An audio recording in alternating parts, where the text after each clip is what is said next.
François Bayrou aurait-il commis sa première faute politique en tant que Premier ministre? Ils sont nombreux à le penser. À peine 4 jours après sa nomination à Matignon, il était à Pau hier soir pour un conseil municipal, alors qu'une réunion de crise sur Mayotte avait lieu à Paris. Pour son premier grand oral face aux députés cet après-midi, évidemment, François Bayrou a été interpellé sur le sujet et on en parle avec mes invités en plateau. J'ai le plaisir d'accueillir Valérie Lecable. Bonjour Valérie, vous êtes éditorialiste politique au quotidien lejournal.info. Merci d'être avec nous cet après-midi. Richard Flurin, bonjour. Bonjour. Journaliste politique au Figaro. Merci d'être avec nous. Adrien Broche, bonjour. Bonjour.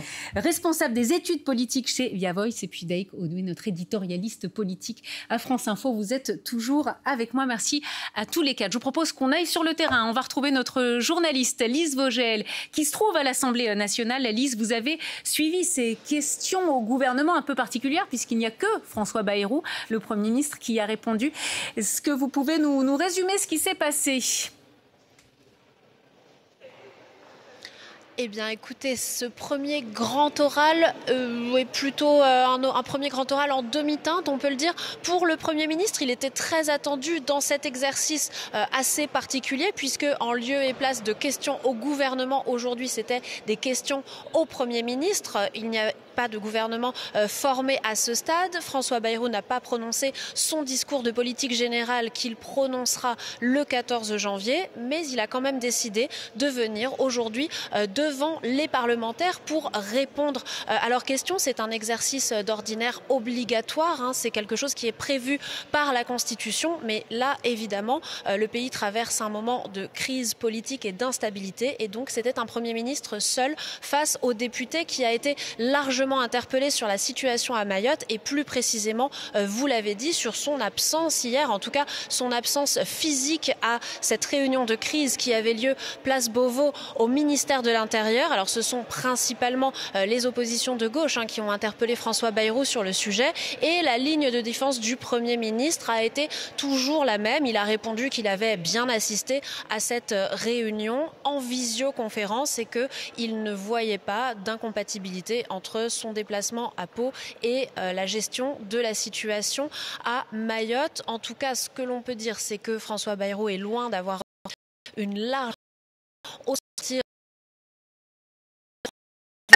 pour le Premier ministre. Certains l'ont jugé ennuyeux, ont trouvé que ses réponses étaient un petit peu trop longues, et en même temps, c'était sur la forme, sur le fond, un exercice très délicat, puisque n'ayant pas encore prononcé son discours de politique générale, eh bien, le Premier ministre ne pouvait pas vraiment aller dans le fond ni affirmer une ligne politique, puisque, encore une fois, il l'a d'ailleurs dit aujourd'hui, ça n'était pas devant cet hémicycle son discours de politique générale. Il va falloir attendre encore un peu pour cela, et puis il faut aussi attendre la composition d'un gouvernement. François Bayrou l'a dit il y a quelques instants, c'est pour les prochains jours.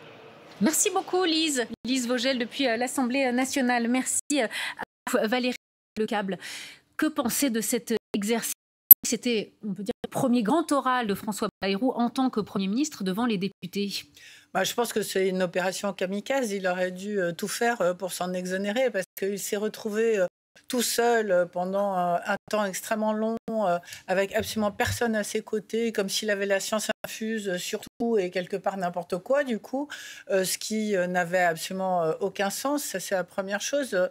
On ne peut pas aller tout seul comme ça. Il est en poste depuis 4 jours, il ne sait pas quel gouvernement il va avoir, il ne connaît pas sa marge de manœuvre, il ne peut rien dire en fait. Donc cet exercice n'avait à la base absolument aucun intérêt.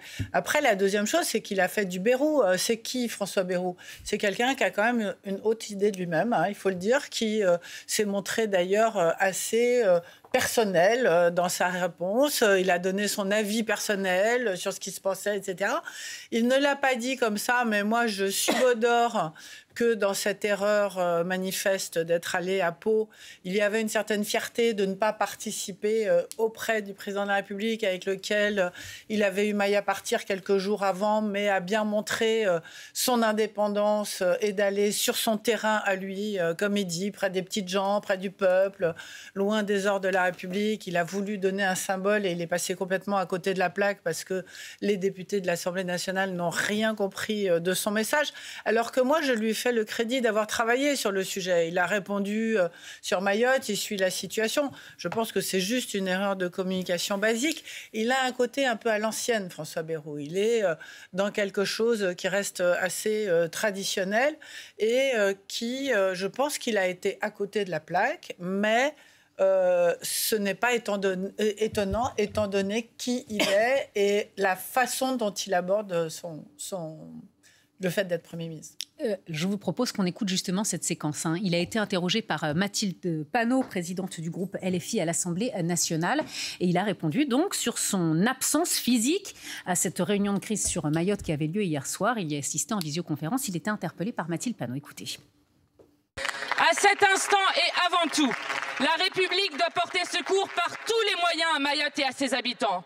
Dans ce contexte, Monsieur le Premier ministre, vous n'auriez pas dû vous rendre à Pau pour conserver un mandat, mais à la réunion de crise de l'Élysée pour assumer votre nouveau rôle.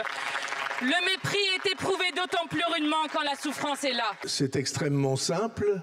J'étais à la réunion de crise avec le président de la République. J'y ai participé de la première à la dernière minute. Simplement, j'y ai participé par visio, comme le ministre de l'Intérieur y a participé par visio depuis l'île de la Réunion. Parce que je suis obligé de vous dire que Pau, c'est en France. Si j'avais été dans une mairie du 7e arrondissement, ou la mairie de Neuilly, vous auriez considéré, madame, que c'était très bien.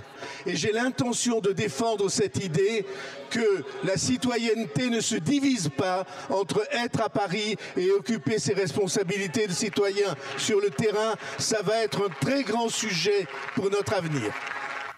Avec une réaction à cet échange qu'on vient de voir entre Mathilde Panot et le Premier ministre. C'est surtout la fin de la réponse de François Bayrou qu'on ne comprend pas et qui est complètement à côté de la plaque. Clairement, il joue, pour répondre à la polémique sur sa présence à Pau et non pas physique à Pau et non pas à la cellule de crise, Paris contre la province, les élites du pouvoir contre le pays réel.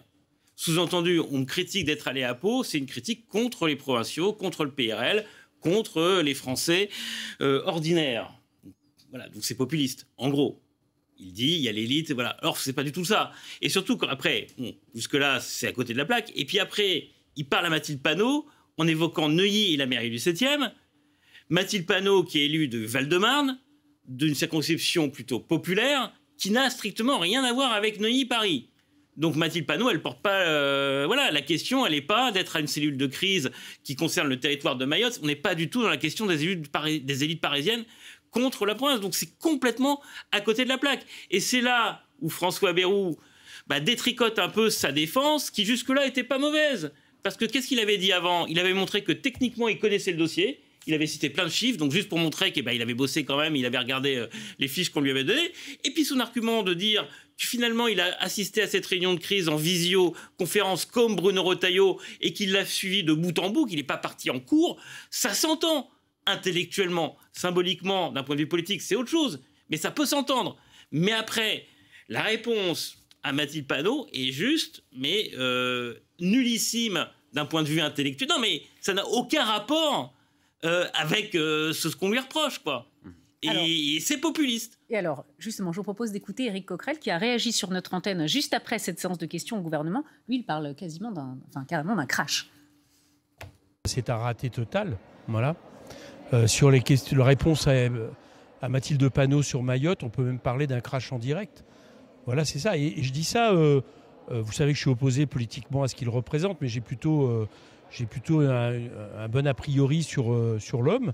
Mais là, il s'est trompé complètement. Sur la réponse à Mayotte, j'entendais quelqu'un qui parlait tout à l'heure. C'est parler de ne pas avoir été présent à Mayotte au moment où il y a peut-être plus de 1000 morts, un département dévasté. Personne n'aurait imaginé ça si c'était un département de l'Hexagone. Et expliquer qu'il est à Pau et qu'on ne lui aurait pas posé la question si c'était une mairie à Paris. Vous comprenez le côté complètement décalé de la chose. Richard Flurin, est-ce que c'était effectivement une faute politique ce qu'a fait François Bayrou hier soir ? Je ne sais pas si c'était une faute politique, mais ce que je trouve intéressant moi dans sa réponse, c'est qu'il nous explique en réalité la raison pour laquelle il est allé à Pau hier.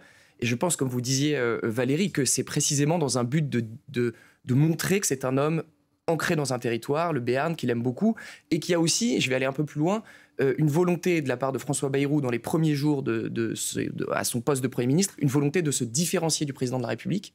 Et donc, quand il va à Pau, et que c'est l'un de ses premiers actes politiques, c'est bien pour montrer que lui a un ancrage local, à la différence d'Emmanuel Macron. Et il l'a d'ailleurs souligné, je crois que c'était pas dans votre extrait, mais il a dit il y a à Pau les territoires et les cercles de pouvoir à Paris. Voilà, ce qui est, moi j'ai vécu ça comme une flèche au président de la République. Mais peut-être, mais moi j'essaie. Non, c'est pas populiste, c'est populaire. Non, c'est pas la même chose. Excusez-moi. Je suis désolée, c'est pas moi le mot populiste, il me choque un peu concernant François Bayrou parce qu'il a beaucoup de défauts, mais dire qu'il est populiste, je trouve il est trop centriste pour être populiste. Ce qu'il veut démontrer, c'est exactement ce qui est en train d'être dit, c'est-à-dire qu'il est de la province, qu'il est de l'ancrage, qu'il est du Béarn et que sa tasse de thé, c'est pas les hauts fonctionnaires. Voilà. Et je pense qu'il est vraiment, c'est pas une obsession, mais dans une séquence dans son esprit de différenciation vis-à-vis d'Emmanuel Macron. Il l'a prouvé en allant à Pau alors qu'Emmanuel Macron lui disait de pas y aller. Il l'a prouvé aussi en recevant les représentants des partis un par un et pas dans le cadre que l'Élysée lui avait suggéré. Donc voilà, il est dans ses premiers jours dans une séquence de différenciation. Et juste un mot sur le fait quand même que François Bayrou, je vais y aller de mon commentaire, sur le fait que François Bayrou ne soit pas allé à Mayotte. Je trouve qu'à titre personnel, c'est quand même quelque chose d'assez grave. La situation à Mayotte, il faut bien se rendre compte qu'on n'a pas encore l'état le nombre de morts, et je pense qu'on l'aura jamais totalement, mais c'est sans doute l'une des crises les plus graves qui se soit produite sur le territoire national. Voilà, juste pour apporter au pot. Une réponse à ma question de la faute politique. Exactement. Adrien Broche, comment les Français perçoivent ça ? Sûrement pas très bien, mais je rejoins ce qui a été dit. Bon, alors hier on commentait l'absence de déplacement à Mayotte. Là, c'est plutôt sur sa réponse qui, en effet, est un peu à côté de la plaque, qu'il aurait dû s'arrêter sur la première partie, connaissance du dossier, rattraper le procès, en tout cas en incompétence, avant de s'attaquer à la deuxième partie. On voit qu'il essaye en fait de jouer la carte qu'il a tout de suite à disposition, qui est la carte Bayrou, c'est-à-dire plutôt le territoire, en jouant effectivement quand même d'une opposition un petit peu populiste. Je ne sais pas s'il a dit s'il a prononcé le mot de pays réel, mais non. Voilà, parce que ça poserait encore d'autres problèmes. Mais il a dit les cercles de pouvoir à Paris. Des idées, voilà. Mais voilà, bon, premier couac qui est plus qu'un couac, parce qu'effectivement, la situation, visiblement, est absolument dramatique. Et on va voir, donc là on a entendu Mathilde Panot, des critiques qui viennent de la gauche, de LFI, mais on va voir que les critiques sont venues dès ce matin de son propre camp, du camp d'Ensemble pour la République, de cette alliance qui était censée être un socle commun. Je vous propose d'écouter Yaël Braun-Pivet, la présidente de l'Assemblée nationale. Moi, je trouve que c'est bien que le président de la République aille à Mayotte. Il faut être auprès des populations, il faut être auprès des Français qui souffrent. Et face à une telle catastrophe qui n'est pas arrivée sur le territoire national depuis des décennies, il est important d'être aux côtés de ces populations. Et j'aurais effectivement préféré que le Premier ministre, au lieu de prendre un avion pour Pau, prenne un avion pour Mamoudzou. Il a fait une erreur ? Écoutez, ce n'est pas à moi de le juger, mais en tout cas, je pense que dans ce type de circonstances, il faut être à 100% mobilisé sur la gestion de la crise. Ces services à Yaël Braun-Pivet, après, ont appelé les journalistes en disant peut-être qu'elle s'était engagée un peu fort dans la crise. Parce que c'est son rôle. Et voilà, et qu'elle soutenait quand même aussi François Bayrou, donc elle a un peu tenté de rattraper cette expression directe qui était très franche et très... Un peu spontanée et peut-être un peu sincère. Sincère, mais très critique quand même vis-à-vis de François Bayrou. Ils sont quand même alliés. Et François Bayrou, il a quand même besoin d'alliés. Alors même si les gens de son propre camp ne le soutiennent pas, ça va être très, très compliqué. Mais surtout, elle est présidente de l'Assemblée nationale. Est-ce que c'est son rôle, de porter ce type de jugement sur le Premier ministre ? C'est un petit peu inédit comme commentaire. Alors, François Bayrou, pour se défendre, a dit il n'est pas de tradition que le président de la République et le Premier ministre quittent le territoire en même temps, ce qui est exact. Objectivement, c'est exact. À partir du moment où Emmanuel Macron avait dit qu'il allait à Mayotte, et au passage, passage, il a quand même un gouvernement à former qui doit présenter d'ici la fin de la semaine. Donc, il a quelques circonstances atténuantes également. Il est à la tâche, il a vu tous les groupes politiques entre-temps. Peut-être qu'ils peuvent se partager le travail et pas être là à se marcher sur les pieds pour faire la même chose. Moi, j'en sais rien, c'est juste une hypothèse, mais on peut les mettre quand même. Simplement une remarque pour prolonger ce que vous disiez sur la défense de François Bayrou, consistant à dire que les deux têtes de l'exécutif ne peuvent pas être en même temps en dehors du territoire national. C'est une expression qui a été très mal prise à gauche, parce qu'il en est pour la droite. Moi, je suis en particulier à gauche parce que Mayotte, précisément, fait partie du territoire national. Oui, une réaction peut-être, oui. Non, mais c'est loin quand même. Je suis d'accord. Je voulais réagir par rapport à ce qui a été dit tout à l'heure. C'est vrai qu'il y a une forme d'esprit de contradiction un petit peu dans lequel se pose François Bayrou par rapport au président de la République. Donc, il ne faut pas non plus qu'il surjoue ça constamment pour exister par rapport à lui, quitte à systématiquement prendre le rebours du président de la République. Et ça va poser une vraie question, sachant que la première tentative de contradiction manifeste de François Bayrou par rapport à Emmanuel Macron, publiquement en tout cas, c'est soldé par un couac. Mais alors justement, oui Valérie, est-ce que on essaie de comprendre ce choix, mais comment expliquer cette faute politique, entre guillemets, vu l'expérience de François Bayrou, vu la situation à Mayotte et vu son expérience, et sachant qu'il y avait Bruno Retailleau qui était sur place. Comment expliquer ce choix de François Bayrou d'avoir été à Pau être le défenseur absolu, c'est pas mon rôle, j'essaie juste de me mettre dans sa tête.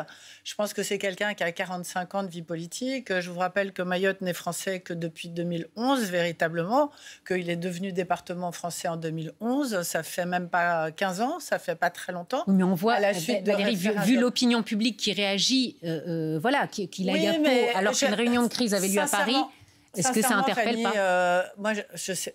Une fois de plus, je veux pas le défendre. Je me mets juste à sa place. Est-ce que...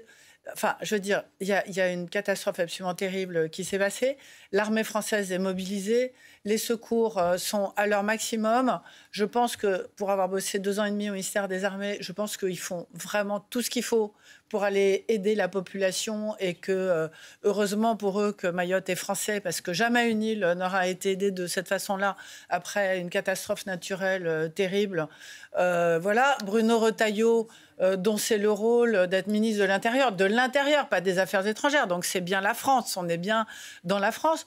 On ne dit pas que l'accompagne le secrétaire d'État à la francophonie, qui est mahorais, qui connaît l'île comme sa poche, qui y vit depuis qu'il est né, etc. Peut-être que François Bayrou, a-t-il le sentiment qu'il est plus utile à essayer d'éviter une crise politique majeure en France parce qu'il faut faire voter un budget, parce qu'il faut mettre un an en gouvernement, que de se surajouter parce qu'il faut faire de la communication sur la crise de Mayotte.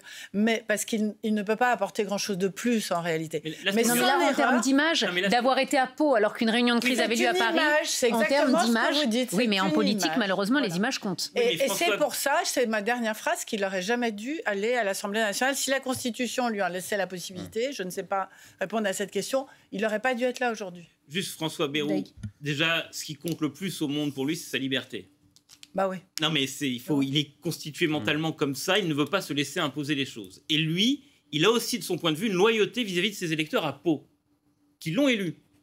Et donc, de tenir ce conseil municipal, en plus avec un message politique qu'il avait sans doute prévu de délivrer avant même qu'il y ait la catastrophe, c'est de dire que je reste maire de Pau. Parce que c'est vrai qu'on avait oublié d'en parler quand il était nommé Premier ministre. Mais voilà, normalement, la coutume, c'est de démissionner son mandat local. Il n'y a pas d'obligation. Hein, ça, on peut en parler. Hein. Mais voilà, c'est bon. Et patron de l'agglomération. Oui, alors d'ailleurs, il y a une réunion jeudi. Il y a une réunion en fin de semaine de l'agglomération. On verra s'il s'y rendra. Évidemment, on plaisante, mais évidemment qu'il ne s'y rendra pas. Mais cette polémique Bayrou, ça a une conséquence, c'est que ça oblige peut-être Emmanuel Macron à accélérer. Parce que ça, c'est l'information de cet après-midi. Il va se rendre à Mayotte dans quelques heures. Alors qu'hier, il parlait à l'issue de la réunion de crise dans les jours prochains. Donc on sent bien qu'il y a peut-être là aussi dans le duel ou la pression qu'ils se jouent l'un par rapport à l'autre, une sorte de vase communicant quand l'un est présent, l'autre n'est pas là et inversement. En tout cas, c'est l'un des effets. Je pense que ce n'est pas que lié à François Bayrou, mais c'est aussi une façon de faire oublier cette polémique et de montrer que l'État est présent aux côtés des Mahorais. Mais c'est une conséquence sur l'annonce du futur gouvernement. Parce que normalement, Emmanuel Macron, il doit être sur le territoire français, lorsqu'il est le cas à Mayotte. Mais il a d'autres déplacements qui sont prévus là en Europe et à Djibouti en fin de semaine. Voilà, ça peut reporter à plus tard l'annonce de ce gouvernement. En tout cas, Richard, j'en termine. Voilà. Et François Bayrou et Emmanuel Macron se sont vus à midi et ils se revoient ce soir pour parler de cette formation du gouvernement, de cette architecture. Alors, on va y venir dans la novlangue avec des journalistes. Alors, justement, on va y venir, Daïk, puisque le Premier ministre a été interpellé sur cette polémique dont on parle, sur sa présence à Pau et non à Paris, mais aussi, évidemment, sur l'autre sujet, à quand un gouvernement, avec quelle architecture? Boris Vallaud, le président du groupe PS à l'Assemblée, l'a interpellé tout à l'heure lors des questions au gouvernement, enfin les questions au Premier ministre. Écoutez. Quelle est votre méthode? Quel est votre calendrier? Quand allons-nous enfin nous mettre au travail, vous mettre au travail? Nous y sommes prêts, dès aujourd'hui. Et vous? Je répète que la réponse sur la question des dépenses publiques, nous devons la trouver ensemble. Je ne laisserai pas la situation budgétaire sans réponse. Mais permettez-moi de vous dire que s'il n'y a pas eu de réponse, c'est parce qu'il y a eu censure. La situation dans laquelle nous sommes objectivement, c'est la conséquence du vote de censure qui a eu lieu. On a des raisons de le conduire, mais c'est la conséquence. Et nous allons réparer cette situation. Et j'espère que nous le ferons en trouvant des chemins d'entente entre le gouvernement et les différentes sensibilités qui formeront le gouvernement et les élus responsables sur vos bancs. Alors, Richard Fluorent, on vient d'entendre cet échange. François Bayrou qui met les socialistes devant les responsabilités, les conséquences de cette censure et espère pouvoir créer une architecture avec eux. Qu'est-ce qu'il faut en penser? Effectivement.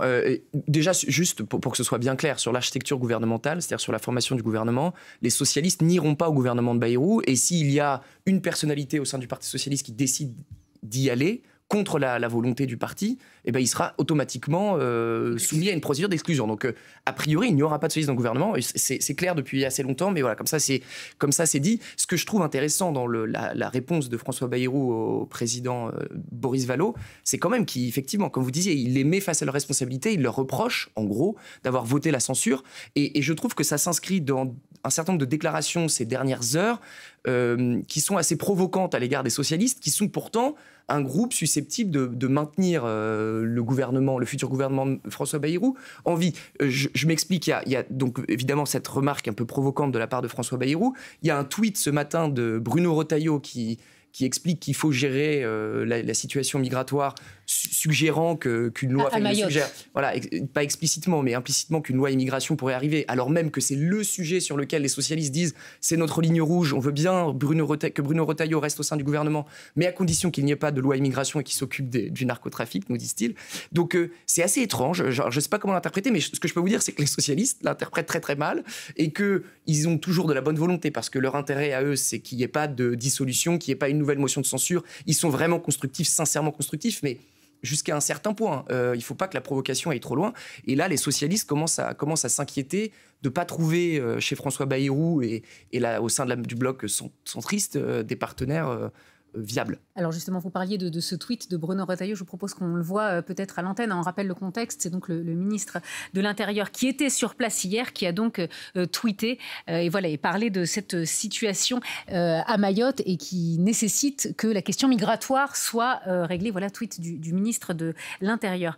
Adrien Broche, comment François Bayrou va effectivement gérer cette relation avec les socialistes, sachant le rôle que joue Bruno Retailleau dans ce gouvernement? Oui, ça va être tout un sujet. On imagine mal, effectivement, les socialistes soutenir sans participer un gouvernement où Bruno Retailleau reste à Beauvau, avec la possibilité d'une nouvelle loi immigration, ce qui était malgré tout, alors peut-être qu'il s'occupera que du narcotrafic en effet, mais qui était quand même malgré tout sa grande obsession. Et alors là, on même le voit, aussi que les décrets d'application de la précédente loi immigration, je crois, ne sont toujours pas tous pris. Donc il y a un enjeu à la fois politique et un enjeu administratif de bouchonnement, d'embouteillage plutôt juridique et réglementaire. Après, François Bayrou, il doit composer dans une situation particulière parce qu'on dit beaucoup qu'il avait préfiguré le rêve macronien d'union, j'allais dire, de la frange la plus libérale, rocardienne et doloriste de la gauche et des juppéistes de droite. Sauf qu'il arrive une fois qu'Emmanuel Macron a déjà opéré une première fois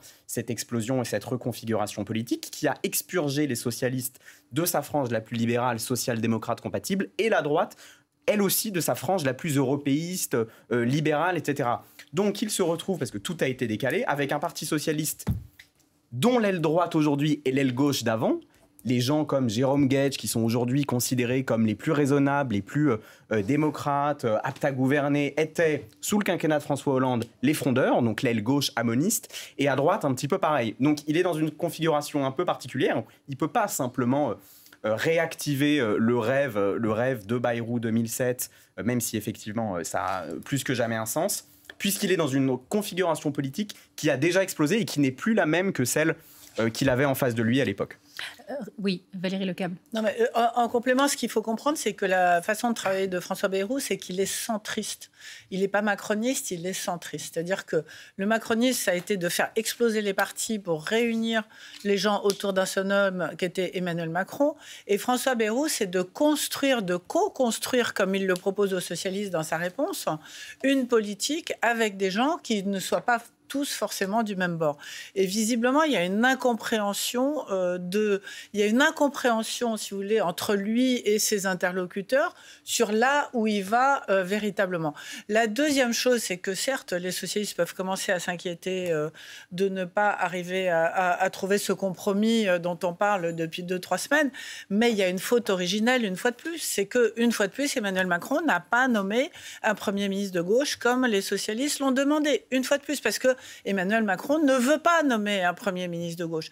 Donc, à partir de là, ils sont pris en tenaille parce qu'ils ne sont pas au pouvoir. Donc, ils ont tout de suite donné l'ordre de ne pas participer au gouvernement. Vous avez raison, il n'y aura pas de socialistes au gouvernement. Peut-être un Villeroy de Gallo qui a été directeur de cabinet de Dominique Strauss-Kahn, parce qu'on a besoin de lui et que lui, il serait peut-être prêt à y aller. Si j'en lis votre journal ce matin, voilà. On parle de Moscovici, il y avait Didier Migaud. Non, Moscou, c'est non. Oui, non, mais Moscou, c'est non. Ce que je veux dire, c'est que tout ça, c'est chez les socialistes ou de Rebsamen, d'ailleurs. Non, mais ce que je veux dire, c'est que Bayrou se retrouve quand même dans une situation où il doit attirer à lui les socialistes qui ne veulent pas participer et qui ne veulent pas donner de gages à la droite. Pourquoi ? Parce qu'ils ont un LFI qui les attend sur leur gauche et que si jamais ils sont... Mélenchon les accuse d'être les supplétifs du macronisme. Donc ça, c'est l'attaque ultime, la pire qui puisse leur arriver. Donc ils sont obligés de prouver qu'ils ne sont pas les supplétifs. Donc ils sont dans un chemin extrêmement étroit. Et c'est vrai qu'il faut que Bayrou, ils l'ont dit à plusieurs reprises, leur donne des victoires. Il faut qu'il accepte de suspendre la réforme des retraites. Il faut qu'il accepte de provoquer une conférence sociale importante pour financer les retraites et le social. Et ça, pour l'instant, Bayrou ne l'a pas proposé parce qu'il ne travaille pas comme ça. Il faut bien comprendre qu'on est sur 2 temps de négociation. Il y a une première négociation, c'est qui rentre au gouvernement. Et donc là, pas les socialistes. Donc là, ce qui s'est passé cet après-midi avec Boris Vallaud et François Bayrou, on n'est pas là-dessus. Et l'autre, c'est la promesse, le pacte ou l'accord, puisque ça avait été dit comme ça par Olivier Faure hier, d'une non-censure lors des prochaines discussions parlementaires, et à commencer par le budget. Et ça commence le 14 janvier avec la rentrée parlementaire. Donc il y a encore un peu de temps pour négocier. Sauf que, en revanche, il y a moins de temps pour annoncer un gouvernement. Même si institutionnellement, François Bayrou peut attendre le 14 janvier, politiquement, pour ne pas reproduire les mêmes ratés ou les mêmes attentes que les précédentes fois, il faut qu'il annonce assez vite. D'ailleurs, il a dit prochain jour, il s'est repris à l'Assemblée, il a dit je veux essayer de le faire, et puis il a bien compris qu'il mettait le doute, il dit je vais le faire. Enfin voilà, c'est un peu autour de ça, d'essayer de rassurer, ce qui montre que mentalement, lui, je pense que dans sa tête, c'est pas prêt à être fait tout de suite. Mais c'est ce que veut Emmanuel Macron. Sauf que la présence de gens de droite au gouvernement, notamment de Bruno Retailleau, ça peut crisper les socialistes pour la suite, en tout cas vis-à-vis de l'opinion. Et c'est ces 2 temps qui sont difficiles à comprendre, et on le sent avec les questions de nos téléspectateurs non verts, à comprendre pour l'opinion publique. Mais là, pour l'instant, François Bayrou, avec la gauche, avec les socialistes, en tout cas, il négocie pas une présence au gouvernement.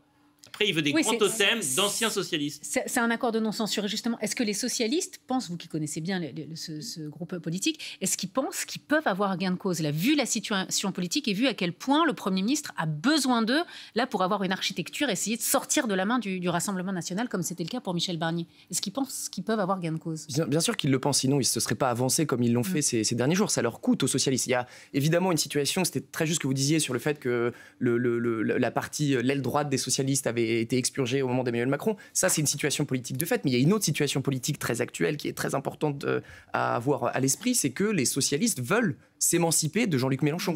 Voilà, et je veux dire, ça faisait longtemps qu'ils n'avaient pas exprimé ce vœu de manière aussi déterminée. Ça a été le cas ces derniers jours, c'est toujours le cas. Mais effectivement, à condition qui prouve que cette méthode qui est la leur, une méthode de conciliation, de compromis, de non-censure, à condition qu'ils puissent prouver que cette méthode est efficace, et plus efficace que celle de la France insoumise, qui est une méthode d'obstruction et d'opposition systématique, a priori, etc. Mais donc, oui, ils sont déterminés à obtenir gain de cause, mais les sujets, on les connaît, et on attend de savoir quelle est la position de François Bayrou. C'est la réforme des retraites, qui est le gros sujet qui agite la gauche depuis 2022, enfin 2023. Qui n'est pas le sujet du budget, qui est toujours la même chose, c'est on demande c'est toujours la bataille du passé qu'on fait, alors qu'un compromis, ça se fait sur qu'est-ce qu'on peut travailler ensemble dans le futur. Et c'est un peu l'incompréhension qu'il y a eu cet après-midi. François Bayrou, il dit, c'est dans son style, je ne sais pas où je vais, mais on va y aller ensemble. Je caricature un petit peu, mais c'est ça la méthode Bayrou. Est-ce que le PS, lui, veut des accords, avec même carrément écrit, ce que dit Olivier Faure, avec des renoncements. Ouais. Et c'est pas tout à fait ça, là où on peut atterrir. Oui, Adrien Broche. Non, mais la ligne de crête, je rejoins ce qui a été dit, sur laquelle sont les socialistes, est d'une finesse inouïe. C'est-à-dire qu'il y a effectivement le besoin de s'extirper de Jean-Luc Mélenchon et le double risque d'une formation politique, la formation du Parti socialiste, qui est hantée par la critique et l'accusation en trahison, le procès en trahison de ses électeurs, de ses idéaux, de sa doctrine. Et en plus de ça, d'un agenda qui est celui d'Olivier Faure depuis 2017, qui est celui d'un arrachement de l'étiquette du quinquennat François Hollande. Donc tout pas qui va être fait effectivement en direction de la Macronie, en direction de ce qu'a construit Emmanuel Macron en 2017, peut justement être considéré comme un reniement de tout ce travail qui a été, qu'on le salue ou qu'on le désigne ou qu'on le pointe du doigt, mais qui a été entrepris par Olivier Faure depuis 2017. Sur justement, nous sommes des socialistes, sociodémocrates et pas sociolibéraux. On se tient quand même à une ligne qui est celle de l'histoire du socialisme et pas simplement d'une social-démocratie totalement vidée de sa substance. Donc il y a cette volonté, je crois, du Parti socialiste et d'Olivier Faure d'en même temps conserver ce qu'il a pu construire depuis 2017, en s'arrachant de l'épisode 2012-2017 qui peut être aussi mis à mal. Il a beaucoup à perdre. Ils ont beaucoup à perdre. Alors, on le disait, les consultations continuent. Ça a commencé hier avec le Rassemblement national. On parlait à l'instant du Parti socialiste. Ce matin, c'était les Verts qui étaient reçus à Matignon par le Premier ministre François Bayrou. Un échange après lequel Marine Tondelier s'est exprimée. Écoutez. On arrive très, très inquiet. Et on sort encore plus inquiet. On sort encore plus inquiet parce qu'il n'y a aucune solution qui est mise sur la table et on n'a que des... Vous savez, moi je dis souvent, un point c'est un point, mais un point plus un point, ça commence à faire une ligne. Et la ligne qui se dessine est une ligne de continuation de la méthode Barnier. Et donc, si M. Bayrou continue à prendre le même chemin que Michel Barnier, il connaîtra le même destin. Valérie Lecable. Non mais Marine Tondelier, depuis la dissolution, elle a construit son image personnelle sur le refus de participer à quoi que ce soit, en fait. C'est-à-dire non, mais c'est la vérité. C'est ce qu'elle appelle le trait d'union. À chaque fois qu'on lui propose quelque chose, elle est toujours contre. C'est jamais bien. Il n'y a jamais de bonne solution. Alors, c'est un sujet aussi pour Olivier Faure, parce que le Parti socialiste, historiquement, est allié aux écologistes et au Parti communiste. Donc, Fabien Roussel est sur la même ligne qu'Olivier Faure, ils s'entendent bien, il n'y a pas de problème. Mais Marine Tondelier, on ne sait pas où elle est. Et moi, je pense, c'est passé assez inaperçu l'initiative qu'elle a prise avec Lucie Castet un dimanche, je ne sais pas ce qui lui a pris, de dire, allez, on va se présenter ensemble, etc. Personne n'en a parlé tellement c'était surréaliste. Mais je pense qu'au fond d'elle, elle se sent quand même assez proche de la ligne LFI.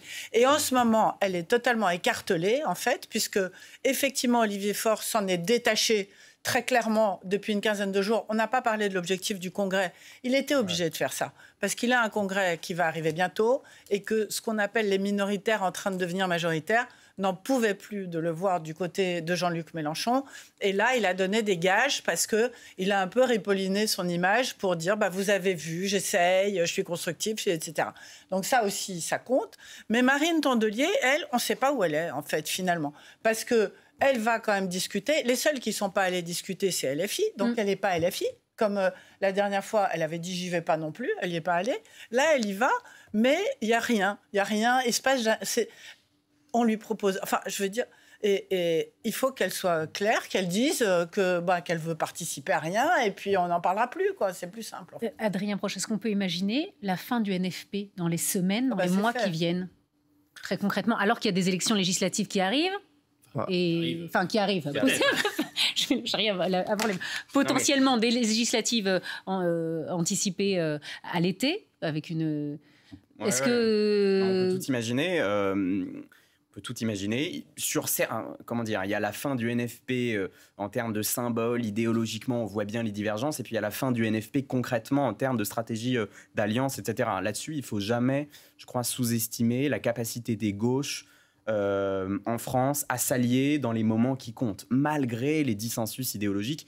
Et on les a vus d'une profondeur, avec des ruptures de nature vraiment depuis le mois d'octobre 2023, qui étaient quasiment insoupçonnables. Il pouvait y avoir auparavant évidemment des divergences sur le rapport à la révolution, le rapport à la liberté, etc. Rarement sur la qualification d'un groupe terroriste. Voilà. Bon, c'est allé Vous voulez très parler loin. après les attentats du 7 octobre en Israël. L'alliance s'est faite en 2024. Ensuite, effectivement, on voit bien les différences de stratégie. Je pense qu'il y a des tiraillements internes, et effectivement, Marine Tondelier en est une très bonne illustration. Je pense qu'intellectuellement, elle est plus proche de la ligne LFI, mais que dans son comportement, elle veut quand même s'en dissocier parce que le groupe écologiste est plutôt en général du côté du dialogue, du gouvernement, de la responsabilité, en tout cas de l'ouverture, plus que de la pure radicalité contestataire. Donc il y a effectivement ce tiraillement. Ce qu'on appelait la gauche plurielle. Ce qu'on appelait la gauche plurielle, exactement. Oui, elle aussi, il y a un congrès, c'est pas le nom des Verts, mais elle est la seule candidate à cette succession parce que voilà, ils ont réglé ça à travers des motions. C'est pas qu'au PS, il n'y a pas de motion, mais en fait, voilà, il y aura qu'un seul courant, on va dire. Mais Yannick Jadot, par exemple, lui, est plus pour un dialogue. Mais Cécile Duflot aussi. Et Cécile Duflot aussi. Alors Cécile Duflot qui est comme ces anciennes figures qui ne sont plus dans la vie politique active, mais qui comptent par les paroles qu'elles peuvent porter. C'est la même chose pour la gauche. Il y a des duflotistes, si je puis dire, au sein des écologistes. Mais moi, je vous fais le pari, les écologistes, et quand on parle avec eux, ils se déplacent pour aller rencontrer François Bayrou, mais ils n'ont pas du tout l'intention de faire un principe de non-censure. Et pour revenir, atterrir là-dessus. Ouais, pour revenir une seconde sur le NFP, il faut comprendre, le Nouveau Front Populaire, c'était un accord électoral, en fait. Là, ce qu'ils sont en train de chercher, c'est un accord de gouvernement. C'est pas la même chose. Et ce qui se passe là montre que il y a une rupture du Nouveau Front Populaire sur la perspective d'un accord de gouvernement, puisque le LFI le nie a priori et ne veut même pas discuter, et que les socialistes, en tout cas, essayent de voir si c'est possible. Et là, en ça, ils ont déjà éclaté. Ce qui ne veut pas dire, effectivement, qu'il n'y aura pas de nouvelle alliance, mais électorale. Oui, Richard Juste d'un point de vue arithmétique, François Bayrou n'a pas besoin, a priori, des députés écologistes pour se maintenir et éviter une censure. En revanche, ce qui est important de noter, c'est que les socialistes et les insoumis se livrent un bras de fer d'hégémonie au sein de la gauche, et que, en l'espèce, les écologistes sont un peu juges de paix, parce que s'ils se rangent derrière les insoumis, on interprétera ça comme une victoire des insoumis, entre guillemets, et pareil de la part des socialistes. Et donc, la question qu'il faudra se poser, c'est est-ce que si les écologistes et éventuellement les communistes décident de censurer le gouvernement, est-ce que les socialistes, même s'ils obtiennent un certain nombre de victoires programmatiques, est-ce qu'ils décideront de ne pas censurer le gouvernement, sachant que ça les isolerait dans une gauche qui est marquée vraiment par ce clivage? Moi, je pense que cette deuxième fois, ça se jouera peut-être pas comme la première fois. La première fois, c'était le groupe entier. Enfin, sauf qu'il y a une voix socialiste qui ne s'est pas portée. Mais il n'est pas impossible, s'il devait y avoir une deuxième possibilité de censure, qu'il y ait plus de votes individuels. Chez les Verts, notamment. Et notamment chez les Verts. C'est-à-dire la tendance Jadot qui ne voterait pas la censure une deuxième fois, et la tendance... Alors, il faudrait faire les comptes au sein du groupe, qui et pour qui, j'avoue que je ne l'ai pas faite.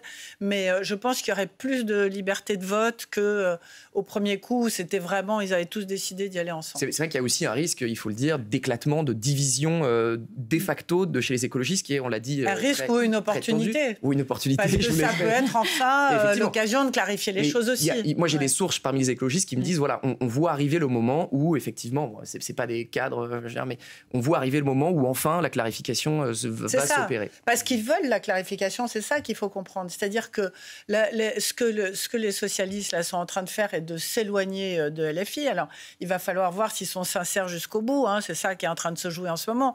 Et c'est un peu tôt pour le dire, en fait. Mais si les socialistes se séparaient définitivement de LFI, qu'une majorité d'écologistes et que les communistes les suivent, Fabien Roussel et Jean-Luc Mélenchon, c'est juste pas possible. Ouais, il y a aussi Lyotte, par exemple, qui pourrait être un apport. Et là, ça pourrait être une forme de recomposition. Mais une fois de plus, le fait que le Premier ministre ne soit pas de gauche n'aide pas à cette recomposition. C'est une erreur, une fois de plus, fondamentale d'Emmanuel Macron, d'avoir à nouveau choisi quelqu'un de proche de lui pour préserver son bilan avant de permettre de sortir de ce blocage. Alors justement, Daïk, Emmanuel Macron et François Bayrou ont échangé ce midi. A priori, je crois qu'ils doivent se revoir ce soir.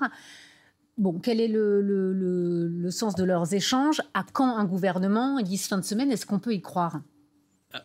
Vu ce qu'on vient de se dire et vu la difficulté de créer une architecture toute la question, et en tout cas des accords de non-censure. La question, c'est combien de personnalités de gauche François Bayrou peut attirer dans le gouvernement. Et on ne parle pas d'encartés ou de députés socialistes. On parle de gens qui ont un passé à gauche, type Didier Migaud, qui a priori devrait rester dans le gouvernement, mais c'est M. Moscovici qui a dit non.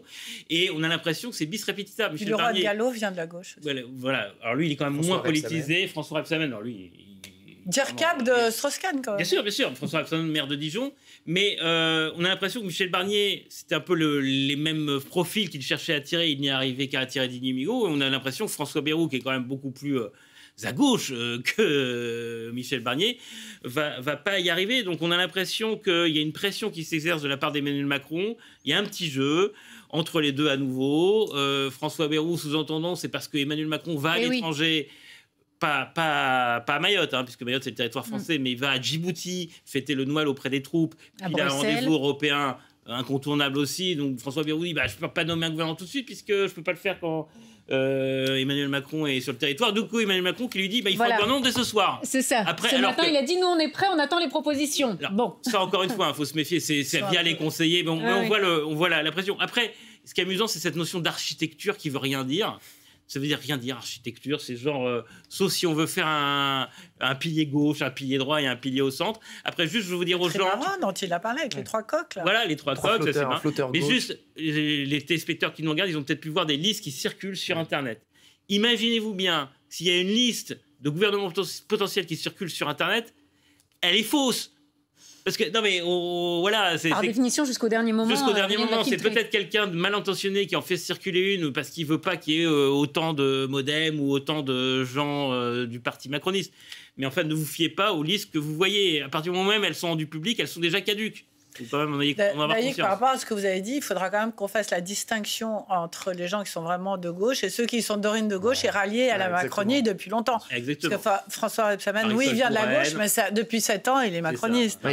Elisabeth Borne, est-ce qu'elle est macroniste ou de gauche? Elle vient de la gauche. Quand on dit aux socialistes, le Premier ministre va choisir une personnalité de gauche en la personne de François Rebsamen, il rigole au bout du fil. Exactement. Objectivement, c'est ça le... Oui, mais il rigole, mais pour la population, si tant est que François Rebsamen soit identifié, il est quand même identifié. Mais dans le cadre de l'équilibre politique, tout à fait, voilà. Oui, la valeur de ces personnalités-là, même pas encore ralliées au macronisme, mais entre deux, c'est-à-dire effectivement Moscovici, il n'ira pas Moscovici. Rebsamen. Bon, mais disons que cette social-démocratie-là, très très liée au quinquennat de François Hollande, n'a pas forcément beaucoup de valeur comme caution socialiste, je pense, du point de vue du Parti socialiste aujourd'hui. Bon, là, on vient de voir la gauche, mais on voit que peut-être à droite, ça va être peut-être un petit peu compliqué parce que Laurent Wauquiez s'est exprimé pendant une réunion de groupe. Il a échangé hier avec François Bayrou. Notre participation n'est pas acquise. Il y a à ce stade trop de flou pour décider. Valérie Lecable. C'est ça qu'on reproche à François Bayrou, c'est qu'il est dans le flou pour l'instant. C'est-à-dire qu'il essaye de construire quelque chose, mais il ne donne pas de direction, il n'annonce rien, on ne sait pas où il va. Et il reçoit les gens tout seul. Il n'y a même pas de collaborateur avec lui, apparemment. Il est là, il est tout seul en train de faire. Et c'est un peu une surprise parce qu'on avait entendu dire qu'il s'était projeté comme Premier ministre, qu'il avait déjà beaucoup travaillé, qu'il s'y attendait et qu'on allait savoir rapidement. Donc c'est pareil, Laurent Wauquiez, il est LR, il n'est pas dans la majorité l'ex-majorité présidentielle. Donc pour qu'il y ait une participation, effectivement, il a besoin de gages, il a aussi besoin de certaines victoires politiques. Donc, est-ce que Retailleau va vraiment être ministre de l'Intérieur? Est-ce qu'il va pouvoir faire la loi sur l'immigration? Donc, ils sont tous là en train de pousser leurs pions pour essayer d'obtenir le maximum d'un Premier ministre qui ne leur donne pas de billes pour qu'ils sachent où ils sont pour l'instant. Richard Florin, Je pense qu'en déclarant ça, d'abord, Laurent Wauquiez a à cœur de marquer son indépendance parce qu'ils ont participé à un gouvernement de 1. De 2, François Bayrou a quand même donné un gage à la droite hier soir en revenant sur le non-cumul des mandats et en disant, voilà, c'est une des priorités ou des choses qui sont défendues par la droite. Et je tiens à noter également qu'à droite, il y a aussi des questions de conflits internes. Laurent Wauquiez ne voit pas d'un très bon œil le fait que Bruno Retailleau au ministère de l'Intérieur prend de l'étoffe et est extrêmement apprécié. Quand on regarde les sondages de popularité, il a pris 20 points en 2 mois. Donc Laurent Wauquiez, j'imagine qu'il ne le voit pas d'un très bon œil. Est-ce qu'il a intérêt, lui, personnellement, lui qui se présente comme le candidat naturel de la droite en 2027, est-ce qu'il a intérêt à ce que Bruno Retailleau poursuive son œuvre à Beauvau? C'est pas si certain. Daïk, oui. Non, mais allez-y. Parce que vous le disiez tout à l'heure, la déclaration de politique générale aura lieu le 14 janvier, au moment où on va reprendre la session parlementaire. On peut imaginer d'ici là qu'il y aura quand même un gouvernement. Oui, là on peut imaginer. Et est-ce que c'est pas un peu tard, cette déclaration de politique générale? Est-ce qu'effectivement il faut attendre absolument dans les textes, le début de la reprise parlementaire? Est-ce qu'il pourrait pas y avoir une session exceptionnelle vu les conditions actuelles, vu le budget? On pourrait, oui. Parce que là, ça veut dire 3 semaines encore. 3 semaines encore, et donc dans ce cas d'une session extraordinaire du Parlement, on pourrait en effet François Bayrou se présenter.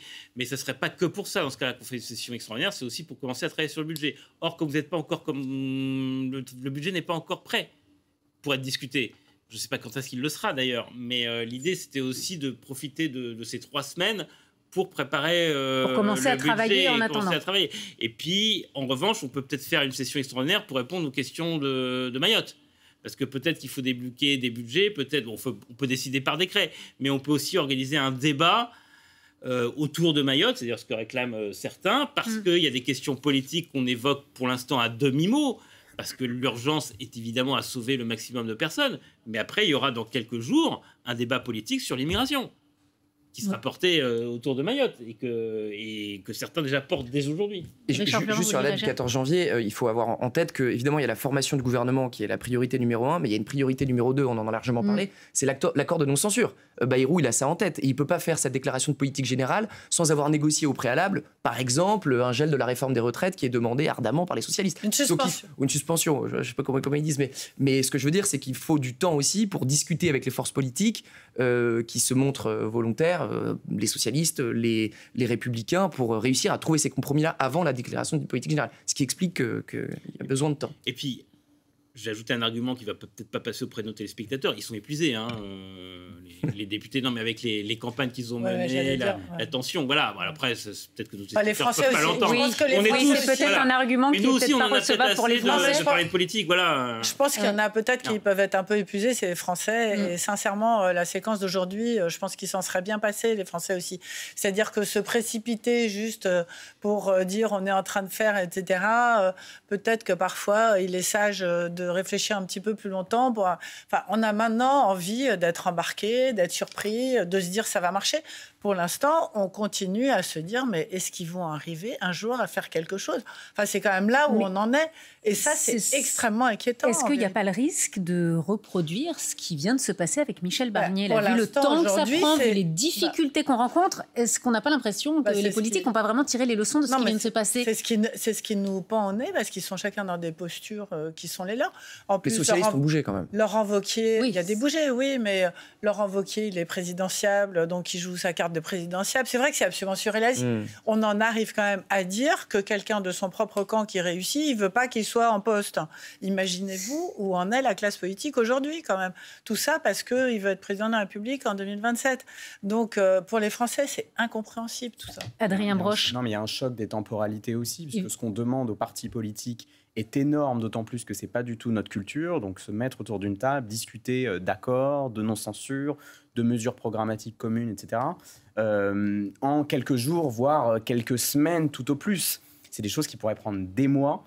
Donc voilà, il y a une forme d'inhabitude des partis politiques et du personnel politique à travailler de cette manière-là dans un temps qui est extrêmement contraint. Voilà, on leur demande à la fois de faire des choix importants, on reproche que ça prenne du temps, mais en réalité, ça prend pas tant de temps que ça pour l'étendue du travail qu'il y a à faire. Quelques jours, une semaine. C'est vrai que les Belges, ça fait 6 mois qu'ils discutent, et je trouve que Boris Vallaud, dont l'intervention est par ailleurs très bonne, quand il dit est-ce qu'on va enfin se mettre à travailler, il est là depuis 4 jours. François Bayrou, il est là en face de lui. Mais ça dit, nous l'inquiétude, c'est le coup près du budget, parce que jusqu'à fin février, ça tient comme on est là, mais fin février, ça devient beaucoup plus compliqué. Donc il y a vraiment un coup près d'être obligé d'avoir un budget. Donc il faut qu'on arrive à voter ce budget rapidement. Oui. Juste pour contraster ce qui vient d'être dit, c'est pas la. Enfin, je veux dire, on entend souvent que dans la Ve République, il n'y a pas de culture du compromis. Il y a quand même déjà, dans l'histoire de la Ve, et on parle souvent de la Troisième et de la Quatrième, mais y compris dans la Ve République, des partis politiques différents ont déjà passé des accords dans le but de gouverner. Les socialistes, les écologistes en 2012. Je veux dire, donc c'est pas évidemment. Là, on est dans une situation totalement inédite. 1980, le programme commun. C'est pour ça, je dis, c'est une situation politique inédite, mais c'est pas totalement impossible. Les socialistes, c'est un parti de gouvernement. En tout cas, a priori. Donc, c'est un parti qui est prêt à faire des compromis pour gouverner, qui sait ce que c'est que gouverner, et qui donc sait ce qui est réaliste, pas réaliste, a priori. Sauf que leur préalable, c'est qu'ils ne gouverneront pas. C'est ça qui est compliqué. En fait. Non, mais peut-être. Mais je veux dire, c'est pas mission impossible. Ça peut prendre moins de plusieurs mois. Adrien Broche, est-ce que là, toute cette séquence à laquelle on assiste depuis la dissolution, ça va laisser des traces dans l'opinion publique et dans le rapport des Français aux élus, aux politiques, on peut imaginer? Non, mais je pense que là, les Français sont comme les journalistes, comme le personnel politique, un petit peu sur les rotules, déjà parce que c'est la fin d'année, que les temps ont été durs et que la situation politique est assez anxiogène depuis le mois de juin. La campagne des européennes avait été plutôt intéressante, mais à partir de la dissolution décidée au mois de juin, les choses se sont considérablement envenimées. Même à suivre, ça a été parfois assez pénible, plus qu'intéressant sur le fond. Donc je pense qu'effectivement, si des traces doivent être laissées, elles vont être plutôt négatives dans l'opinion. Et si je puis me permettre, il y a un baromètre qui est paru aujourd'hui. Toutes les personnalités politiques sont en baisse. Ouais. Toutes. Je ne sais plus quel est l'institut, mais voilà. Tout le monde est à moins. Même ceux qui d'habitude sont devant, Marine Le Pen, Édouard Philippe, sont tous est à moins. Mais ce sera le mot de la fin de notre débat du jour, mais évidemment, on en reparlera. Merci à tous les quatre. Merci Daïk Odoui, merci Richard Fleurin, merci beaucoup Valérie Lecable et merci Adrien Broche d'avoir été avec moi cet après-midi pour parler de l'actualité politique en France.